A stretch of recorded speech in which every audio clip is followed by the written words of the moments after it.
नजायज खर्च होता था अलग अलग चुनाव करके, एक बार होगा तो एक ही खर्च में पूरे देश में चुनाव हो जाएगा, विधानसभा का भी और लोकसभा का भी। अच्छी बात है, सराहनीय कदम है। आरजेडी के लोग जो बोल रहे हैं किस विषय में कहना चाह रहे हैं? वन नेशन वन एजुकेशन के पहले भी पेपर लीक हुआ था।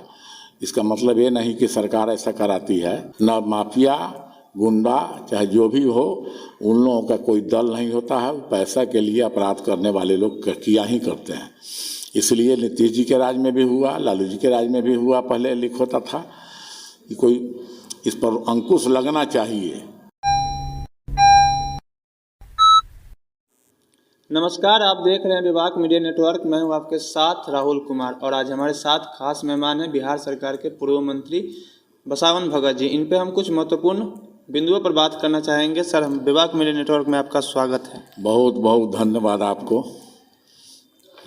सर, पहला प्रश्न ये है कि केंद्र सरकार वन नेशन वन इलेक्शन पारित किया है, इस पर आप क्या कहिएगा? अच्छा काम है। जो खर्च नजायज खर्च होता था अलग अलग चुनाव करके, एक बार होगा तो एक ही खर्च में पूरे देश में चुनाव हो जाएगा, विधानसभा का भी और लोकसभा का भी। अच्छी बात है, सराहनीय कदम है। तो आरजेडी के नेताओं द्वारा कहा जा रहा है कि वन नेशन वन इलेक्शन जिस तरह पारित हुआ है, उसी तरह सभी जगह वन नेशन वन एजुकेशन पारित होना चाहिए। क्या इस पर आपकी राय है? कहाँ क्या फ़र्क है एजुकेशन में, हमको बताइए।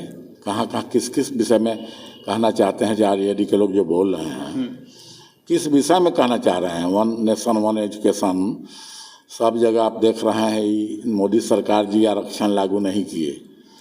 आरक्षण संवैधानिक अधिकार है, बाबा साहब भीमराव अम्बेडकर ने आरक्षण को लागू करने का काम किया। और शिक्षा का जहाँ तक सवाल है, तो शिक्षा में क्या गड़बड़ी उन लोगों को नज़र आ रहा है? जरा सवाल हम कैसे कीजिए, अलग पूछिए, क्या गड़बड़ी उनको नज़र आ रहा है? गड़बड़ी तो सर बीपीएससी के हाल ही में एग्जाम हुआ, उसमें पेपर लीक होने का मामला आया है। इसके पहले भी पेपर लीक हुआ था। इसका मतलब ये नहीं कि सरकार ऐसा कराती है।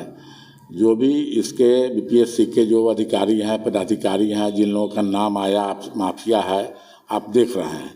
न माफिया गुंडा चाहे जो भी हो, उन लोगों का कोई दल नहीं होता है। पैसा के लिए अपराध करने वाले लोग किया ही करते हैं।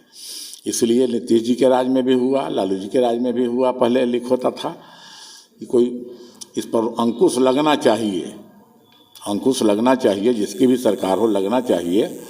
लेकिन अब एक पक्षीय लोग जो बात करते हैं कि हम किए तो ठीक, आई कर रहे हैं तो गलत, ये सब आरोप प्रत्यारोप होता रहता है। ये सब, लेकिन ऐसा नहीं होना चाहिए। सरकार को सख्ती बरतना चाहिए और उस पर बरता जा रहा है। सर, कहा जा रहा है कि गठबंधन के सरकार 17 महीना रहने के बावजूद एक पेपर लीक का मामला नहीं आया था, फिर इतना बवाल बीपीएससी के एग्जाम में जो तो नीतीश कुमार जी नौकरी दिए, तेजस्वी जी कहते हैं कि हम नौकरी बांटे। अच्छा। आप कहीं देखे हैं? मुख्यमंत्री नहीं, मुख्यमंत्री का पावर होता है, दूसरे किसी मंत्री। उप मुख्यमंत्री का क्या मतलब है? मंत्री उप जोड़ दिया जाता है। लेकिन शपथ जब लोग लेते हैं तो बोलते हैं कि मैं मंत्री के रूप में शपथ लेता हूँ। कहीं सुने हैं कि उप मुख्यमंत्री के रूप में शपथ लेता हूँ? कहीं भी। तो मंत्री हुए और उप मुख्यमंत्री बना दिया जाता है। तो पद के लिए कि लोग कहेगा कि उप मुख्यमंत्री हैं, उप मुख्यमंत्री हैं। लेकिन सर, ये सब प्रोग्राम पहले से तय था और पहले से सब कुछ हो चुका था। जब सरकार गठबंधन के साथ जुड़ी, उसके बाद में पत्र वितरण हुआ, चिट्ठी वितरण हुआ, लोगों को नियुक्ति पत्र दिया गया। वाहवाही जो लोग लूटना चाहे, लोगों को बेवकूफ़ बनाना है। बहुत तो देखे, चुनाव जब हुआ था तो लोग बोले कि संविधान खतरे में है, संविधान बदल देगा। सर, संविधान का संशोधन तो इंदिरा गांधी भी की थी, राजीव गांधी भी किए थे। और बहुमत जब होता है तो निश्चित रूप से जो भी त्रुटियां हैं, चाहे कुछ गड़बड़ी है, परिस्थिति के मुताबिक जो परिस्थिति आती है, परिस्थिति के मुताबिक संविधान में संशोधन होता है। अब 370 उस समय लगाए थे, तो 370 से घाटा हो रहा था, जिस वजह से 370 हटाया गया। 3 तलाक का जहाँ तक सवाल है, वो धार्मिक विषय है, कोई कानूनी प्रथा नहीं है, कानूनी विषय नहीं है। लेकिन समाज में एक कुरीति थी, इसलिए इसको हटाया गया।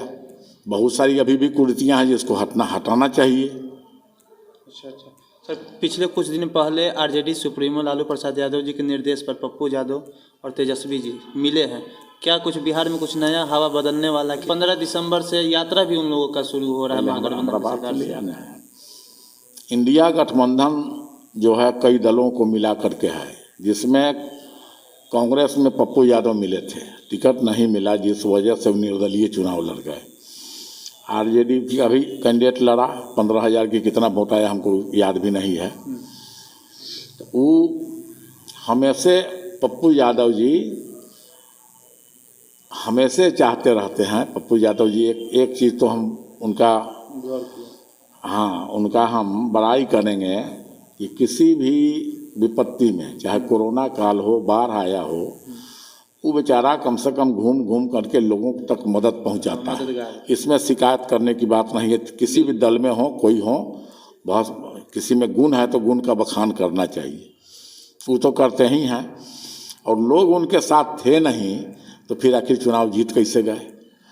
अब चुनाव जीत गए हैं आरजेडी में, चाहे कांग्रेस में, उनकी पत्नी तो कांग्रेस से है राज्यसभा सांसद, लेकिन अब इनका जो मन होगा वही बता सकते हैं। हम कैसे बतावें कि हाँ वो आरजेडी में मिलना चाह रहे हैं, कि उनका सपोर्ट करना चाह रहे हैं? ये तो हम नहीं बता सकते हैं, उन्हीं से पूछा जाएगा तो बताएंगे। सही बात। Thank you very much. तो ये थे हमारे साथ बसावन भगत जी, जो कि बिहार के पूर्व मंत्री हैं। हमारे सभी प्रश्नों के उत्तर विभागीय तरीके से दिए, और भी लोगों से हम आपको रूबरू कराते रहेंगे। तब तक देखते रहिए हमारे चैनल को। धन्यवाद।